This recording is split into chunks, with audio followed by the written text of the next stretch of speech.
Hello ladies and gentlemen, ndabasuje kandi mbahaye ikaze mwe mwese mukomeje gukurikira ibiganiro bya Menya TV. Iyi ni channel ibasha kubagezaho amakuru menshi atandukanye y'ibintu dukwiye kuba tuzi mu buzima bwacu bwa buri munsi. Hari ibintu biba, hari ibintu bitubaho, hari ibyo tubona, hari ibyo dutekereza tukibaza tuti mbese ibi kubera iki biba gutya, kubera iki bibaho, ese byaje bite, ubundi kuki biba muri ubu buryo. Iyi YouTube channel rero nta kindi maze no kudusobanura ibintu byinshi bitandukanye biba mu buzima bwacu, akenshi tukabyibazaho tukaba tutabasha guhita tubibonera igisubizo. Mbere yuko nkomeza n'ikiganiro cyacu uyu munsi nabateguriye, ndagira ngo mbibutse wowe utarakora subscribe, ihangane ukore subscribe kandi muduhe ibitekerezo aho muri comment, mukoreshe ya muduhe na like ku bintu byinshi bitandukanye, ku biganiro bitandukanye twagiye tubagezaho. Ubinyuzemo amaso byose harimo ubumenyi bwinshi wagenda wungukiramo. Ikiganiro nabateguriye uyu munsi kigiye kugaruka ku mico imyifatire y'umwana w'imfura. Ni kenshi cyane usanga mu buzima bwacu bwa buri munsi ubona abana bavutse ariko ukabona batanganya ubwenge mu bigaragara. Wareba wowe urebesheje amaso yawe ukaba wabasha kumeshoninga ukavuga uti uyu mwana ni umuhanga kurusha bariya, uriya mwana ari hasi ugereranije na mukuru we, ari hasi ugereranije na murumuna we, wowe ukabasha kubirebesha amaso yawe. Ibyo niko biri koko mu bana, bibaho cyane ko batanganya ubwenge, batanganya urwego rw'imitekerereze, batahuza imyitwarire. Ibyo ahanini bigenwa n'ibintu bigiye bitandukanye, bishobora kugenwa n'uburyo yarezwemo, bishobora kugenwa n'umubare cyangwa se inshuro yavutseho. Niyo mpamvu ikiganiro nabateguriye uyu munsi tugiye kugaruka cyane ku mwana w'imfura, first born children. Abana b'imfura mbese baba babayeho bate, bagira iyihe mico, bagira iyihe myifatire, ese babayeho bate mu buzima bwabo bwa buri munsi. Abantu bamwe rero usanga bemeza ko ubwenge bw'abana buva ku babyeyi babo, kandi ibi byo twese turabyemeranwaho. Gusa ubushakashatsi bwakozwe na kaminuza ya Leipzig iri mu gihugu cy'Ubudage, binyuze mu bipimo byafashwe abantu bagera ku 20,000 bo muri Amerika, Ubwongereza ndetse no mu Budage, bwagaragaje ko abana b'imfura baba bafite ubwenge bwinshi cyane ugereranije n'abana bakurikiyeho, dore ko ngo abana b'imfura basanze bafite IQ. Twarayibonye icyo IQ bisobanuye, intelligence quotient. Ngo basanze rero IQ yabo iri hejuru cyane kurusha abandi bana baje babakurikiye. Umwana w'imfura buriya ngo aba afite 60% by'ubwenge arusha umwana umukurikiye mu kuvuka, ubwo ni ikirondafura. Naho 40% by'ubwenge bwa muntu buturuka ku muryango, mu gihe 60% gasigaye umuntu akigishwa naho yavukiye cyangwa se abamukikije. Bya bindi twahereyeho tuvuga umuntu avuka ahantu hatandukanye, ushobora kugira ubwenge bwinshi cyangwa bukeya bitewe n'uko warezwe, ariko nanone tutakibagirwa yuko inshuro wavutseho, niba uri imfura, niba uri umuhererezi, niba uri uwo hagati, nabyo bishobora kugira uruhare mu mico n'imyifatire yawe. Rero itandukaniro riri hagati y'abo bana bombi, ubwo n'uwifura n'abamukurikiye, rituruka mu buzima busanzwe babamo, ntabwo ari ku babyeyi gusa. Umwana w'ifura aba umuhanga cyane kubera ko akenshi uyu mwana aba ahuza ababyeyi be bwa mbere. Niwe baba babonye bwa mbere, baba bafite kumwitaho cyane bikabije. Ubusangaje ari umwana ukenewe, isi yose yari imutegereje, ba nyirarume, ba nyirakuru, haba ku babyeyi bose bategereje bati ese uyu mwana azaza ameze ate, azaza asate. Nicyo gituma rero no kumurera hazamo attention cyane irenze ku bandi bana bazakurikiraho. Uburezi ahabwa, uburyo yitabwaho, imibereho akuriramo, ibitandukanye cyane n'iy'aba bana baza bakurikiyeho. Ababyeyi rero baba biteze ibintu byinshi ku mwana wabo wa mbere kurenza abandi bazaza nyuma ye. Abana b'imfura nibo bita ku bavandimwe babo, iki turacyumvikanaho neza cyane. Usanga aribo bahaye inshingano yo kwita kuri barumuna babo, nibo bigisha abo bavukana uko bazitwara, ndetse bakanabigisha ibyo nabo bize, ibyo bigishijwe n'ababyeyi babo. Aba bana rero bakurana ubwenge mu nshingano bahabwa n'ababyeyi babo, cyangwa se ubuzima baba barabayemo. Ese nawe waba uri imfura? Ese waba ubona uwo muvukana w'imfura imico n'imyifatire bimugaragaza? Ese ubona muri ku rugero rumwe utabeshye? Ndahamya nashidikanya ko nawe uba ubibona neza ko mutari ku rugero rumwe n'abo bana muvukana, kuko uko byagenda kose niba uri imfura hari urwego uriho, hari experience ufite wisangije barumuna bawe batazi, kimwe nuko hari byinshi uba ugomba kubigisha nk'uko wabyigishijwe n'ababyeyi babo, kuko uko babikwigishije ntabwo bazafata umwanya wo kongera kubyigisha babandi barumuna bawe, ahubwo akenshi usanga ari wowe batoza kuza n'ubundi ukigisha barumuna bawe ibyo bakwigishije, dore ko baba barakwitayeho birenze uko bita kuri barumuna bawe.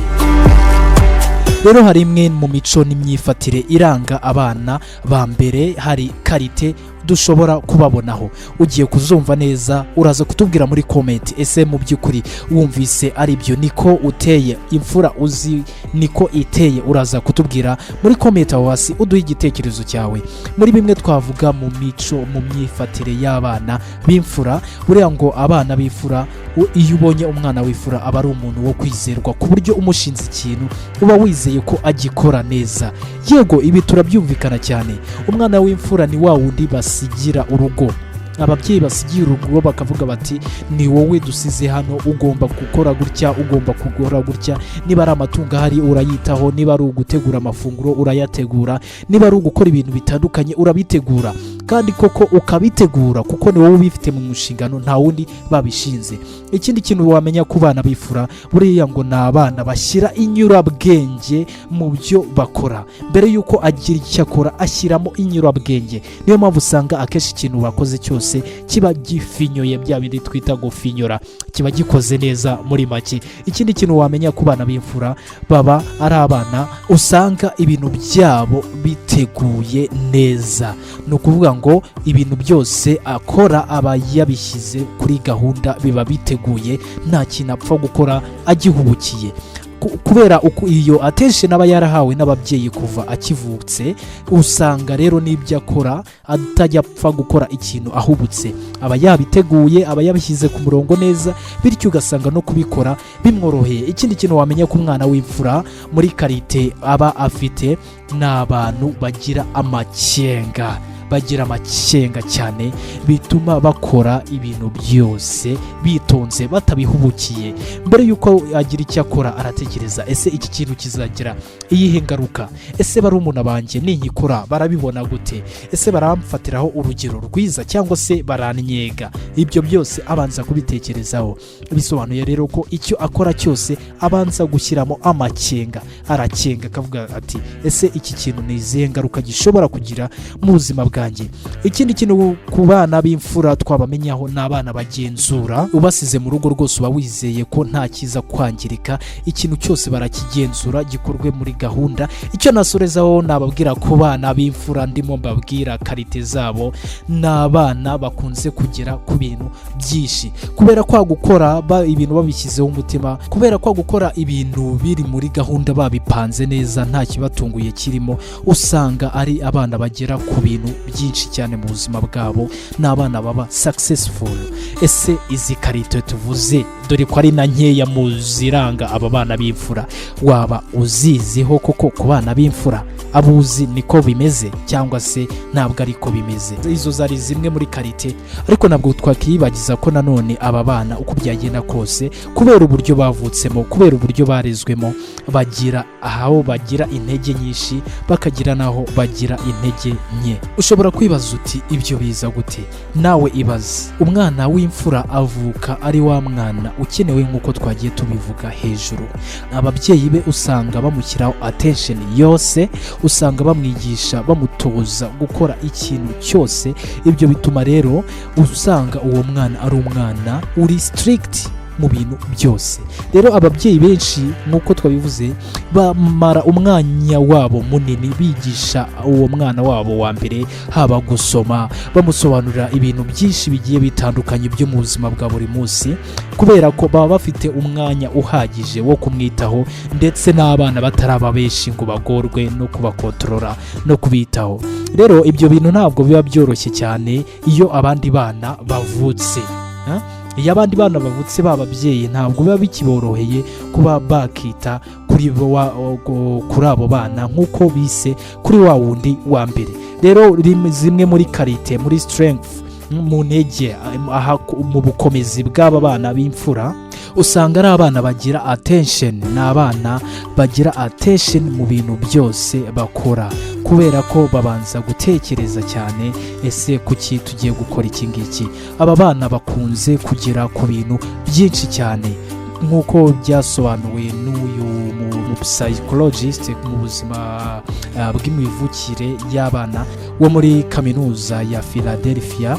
Uyu yize cyane cyane ibintu bijyanye no kumenya umuntu ndetse n'iterambere ry'ikiremwa muntu mu buzima bwa buri munsi.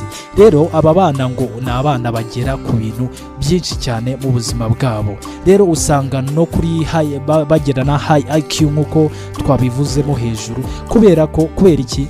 Kubera ko bayitaweho cyane n'ababyeyi babo, bahawe uburezi buhagije kurusha abandi bavandimwe babo baje babakurikiye. Rero aba bana ntabwo bagira karite gusa, ntabwo bagira ubukomezi gusa, hari naho bagira intege nke, hari challenge bahura nazo mu buzima bwabo bwa buri munsi.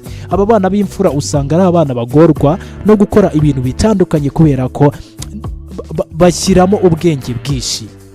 Ibaze nawe aba yumva ayibaza ati, ninkora ikintu nabi murumuna wanjye arabibona ate? Ninkora ikintu nabi ababyeyi banjye barabibona bate? Ko bamfata nk'icyitegererezo, ninyikora nabi biragenda gute? Rero usanga ari abantu batinya gutsindwa mu buzima bwabo, niyo mpamvu nta kintu bajya bakora ngo bumve bari comfortable, bavuge bati iki kintu nagikoze neza ndanyuzwe. Ubu usanga ashaka gusubiramo areba, mbese nagikoze gute? Ese gikozwe neza ku rwego nabasha kuvuga nti nanjye gikoze neza? Ese barumuna banjye nibakibona baravuga ko gikoze neza cyangwa se baranyega? Izindi challenge ziba ku bana b'imfura usanga ari abana bigoye cyane guhindura. Ni abana bigoye cyane guhindura kubera ko hari uko aba we atwara ibintu. Biragoye cyane kwamuzanira wamukura mu kintu kimwe ngo umujyane mu kindi. Icyo yahisemo ahanini akora icyo ngicyo. Ntabwo bakunda impinduka mu buzima bwabo. Kubera iki? Akunda gukora ikintu yagishyizeho umutima. Ntabwo akunda umuntu umukura muri ya comfort zone ye. Ibyo arimo abashaka ko abigumamo akabikora neza, apana kumukuramo umujyana mu bindi bigiye bitandukanye. Ikindi twasurezaho tuvuga imbogamizi aba bana b'imfura bahura nazo mu buzima bwabo bwa buri munsi, kubera ukuntu ababyeyi usanga baha inshingano nyinshi aba bana b'imfura, haba gufasha barumuna babo, haba kubitaho mu buzima bwabo bwa buri munsi. Usanga cyane bigoye ko nabo babona umwanya wo kwiyitaho ubwabo. Kubera iki? Bamara umwanya munini cyane bita kuri barumuna babo. Rero uwo mutwaro usanga ubaremerera cyane, ugasanga ubateye stress zirenze urugero. Kubera iki? Nta mwanya babona bo kwiyitaho. Baratekereza bati, ese murumuna wanjye ari he? Ese aho ari ameze neza? Ugasanga nta mwanya bo babonye wo kwiyitaho. No kuvuga ngo baba bafite pressure to be perfect. Baba bifuza ko ikintu cyose bagikora neza. Baba bifuza ko abo bana babasigiye kubitaho mu nshingano zabo bagomba kubikora nk'uko ababyeyi basize babibabwiye. Rero ibyo byose bibatera stress cyane, ugasanga ni abana bari stress. Biranavugwa cyane, ugasanga ngo nta mwana w'imfura upfa kubyibuha, nta mwana w'imfura upfa kugira ubuzima bwiza. Kubera iki babivuga? Ni ukubera ko bazi ubuzima banyuramo, bazi imbogamizi bahura nazo, bafite kwita kuri barumuna babo, bafite gukora byinshi bitandukanye, inshingano nyinshi mu rugo. Rero ibyo byose usanga ari muri challenges zigiye zitandukanye bahura nazo. tugana ku musozo w'ikiganiro cyacu uyu munsi rero ndagira ngo nsoze kuri iki kiganiro nababwiraga cya bimwe mu biranga abana b'imfura, mbabwira ko ibi nanone hari icyo tugomba kumenya. Ni ukuvuga ngo uruhererekane rw'imivukire ndetse n'imyitwarire y'aba bantu ntabwo ari ibintu bisetinze nk'ibuye bidahinduka, oya bishobora guhinduka. Ni ukuvuga ngo umwana mutoya ashobora kugaragaza characteristic cyangwa se imyitwarire myiza cyane kurusha wa wundi mukuru. Ibyo ni ibintu bibaho, Abanyarwanda baranabivuga ngo umwana arivukira, kimwe n'uko umwana mukuru nawe ashobora kugaragaza imyitwarire myiza cyane kurusha b'abana bato kuri we. Ariko ibi ntabwo bikuraho nanone ko uko byagenda kose hari bimwe, hari karite, hari itandukaniro riba rigomba kugaragara muri abo bana, niyo yaba adafite ubwenge bwinshi nk'uko twagiye tubivuga, ariko ukamureba ukavuga uti uyu mwana ni imfura, uyu mwana ni umuhererezi, uyu mwana bimeze gutya na gutya. Rero ndabashimiye cyane uburyo twabanye mu kiganiro cy'uyu munsi cyabasobanuriraga imwe mu myitwarire y'abana b'imfura, aho tubabona hagiye hatandukanye. Nawe iki ni igihe cyawe, uyu ni umwanya wawe, ushyire ku munzani utubwire muri komenti, mbese wowe abana b'imfura uzi bateye bate? Mbese wowe abana b'imfura uzi imyitwarire yabo ni iyihe? Ndabashimiye cyane, mukomeze kugubwa neza, ntimwibagirwe gukora subscribe kuri YouTube channel yacu Menya TV kugira ngo mubashe kujya kumunogerwa n'ibindi biganiro bitandukanye. Kora share, duhe comment kandi like, ukore n'ibindi bigisho bitandukanye kugira ngo ujye ubasha kubona ibitekerezo byacu bitandukanye. Ciao ciao, turi kumwe.